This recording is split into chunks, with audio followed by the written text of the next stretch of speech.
Hello everyone and welcome to the Medieval 2 Total War Kingdoms LP faction vote. We know that it's going to be a Crusades campaign, but now it's time for you to choose which faction I will use. First of all, we have the Kingdom of Jerusalem. Kingdom of Jerusalem is one of the two Catholic Crusader factions.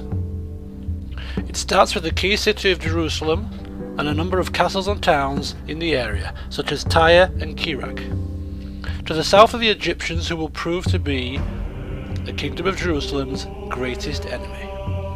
To the east there are the rebel settlements of Homs, Damascus and Baalbek, and to the north the Principality of Antioch. The Kingdom of Jerusalem's military power is centered around heavy cavalry such as the Constable of Jerusalem, Knights of Jerusalem. They also have good infantry and access to mercenaries from the ports.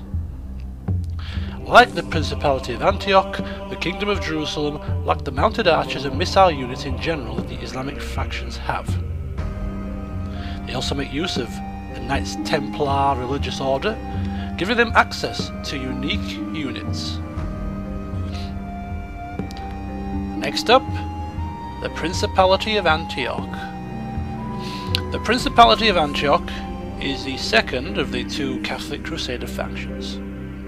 They start with the large and wealthy city of Antioch and the famous fortress of Crac de Chevalier in what is now modern-day Syria and Turkey. To the east and north are the Turks, and to the south, of course, is the Kingdom of Jerusalem. There is also room to expand east to Aleppo and Edessa. To the north, Adana, and to the south to Baalbek and Homs, all of which are rebel factions.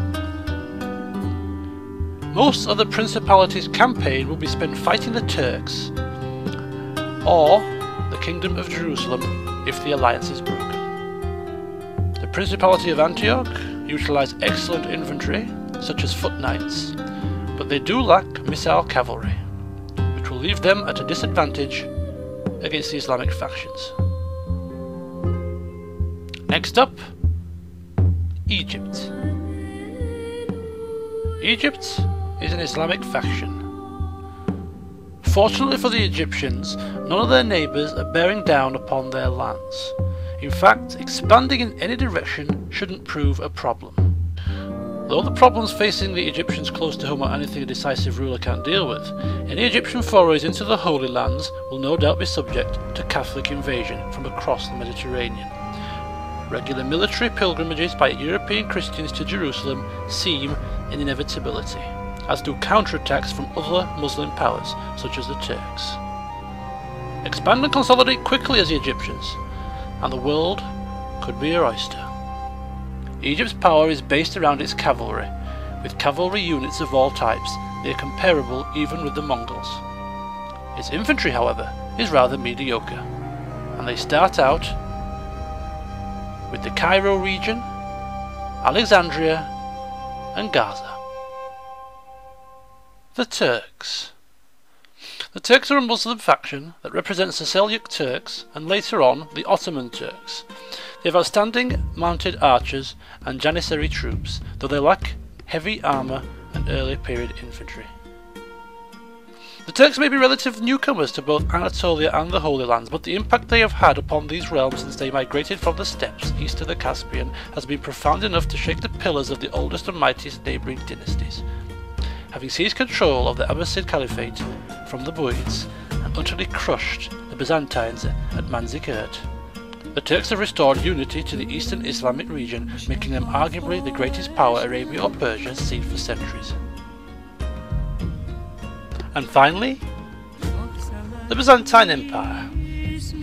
Byzantium is a shadow that remains of the old Roman Empire. Their reverence to the old ways has brought the empire to a point of stagnation, in a world that has gradually kept moving on. Despite boasting the world's trade capital and home of Orthodox Christianity in Constantinople, the Byzantine Empire is well past its zenith and is now in a steady decline.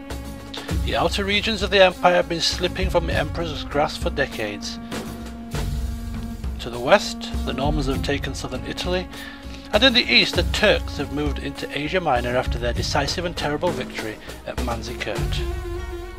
If the Byzantine Empire is to once again become the dominant power of the East, then it will first need to reclaim its heartlands wholly before encroaching upon the borders of another power. The Byzantine legacy is long and predominantly proud, but unless the Emperor can turn things around, it's a legacy that will soon end. It starts off with 4 provinces under its control, with castles at its capital in Constantinople and Corinth, and the large towns of Nicaea and Thessalonica. And the early Byzantine forces consist mainly of Byzantine spearmen and Trebizond archers. These are supplemented by a set of highly effective cavalry units, including the Byzantine Cavalry, Vardariate, and Scythicon. Throughout the campaign, it will be the Byzantine cavalry and missile troops that will be crucial to success in battle. So there you have it. That is the list of factions that you can pick for me to use in the upcoming LP, which is due to start on April the 13th. So get voting.